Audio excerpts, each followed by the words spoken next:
ఈ ప్రపంచం చాలా పెద్ద సైంటిస్ట్ని కోల్పోయింది. ఆ సైంటిస్ట్ ఎవరమ్మా అనుకుంటున్నారా?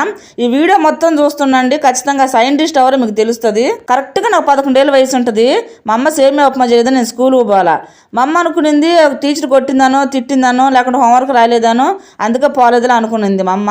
జనరల్గా మన పిల్లకాయల దగ్గర కూడా మనం ఇదే అనుకుంటాం కదా, దాంట్లో ఎవరి తప్పు లేదులేండి. నేను ఎంత పెద్ద ఫ్యాన్ అంటే సేమియా ఉప్మాకి, నాకు కరెక్ట్ 16-17 ఏళ్ళ వయసు అప్పుడైతే నేను చెయ్యని ప్రయోగాలు లేవు సేమియా ఉప్మా మీద.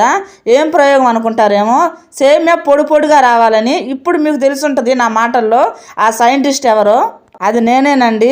ఎన్ని ప్రయోగాలు చేసుంటానో సేమియా ఉప్మా మీద పొడి పొడిగా రావాలని. ఒక్కసారి మా పిల్లలకు చెప్పి నేను నవ్వుకుంటాను, ఇన్ని ప్రయోగాలు చేశాను, ఏ చెట్టు మీదనో పుట్ట మీదనో చేస్తుంటే ఏ పెద్ద సైంటిస్ట్ అయ్యేదానో నేను అని మా పిల్లలకు చెప్పుకుని నవ్వుకుంటాను. ఇప్పుడు కూడా ఎక్కువ నేను ఇంట్లో సేమియా ఉప్మాని చేస్తానండి. నేను అంత పెద్ద ఫ్యాన్ సేమియాకి. మీలో ఎంతమందికి సేమియా ఉప్మా అంటే ఇష్టం? ఒక లైక్ అయితే కొట్టండి.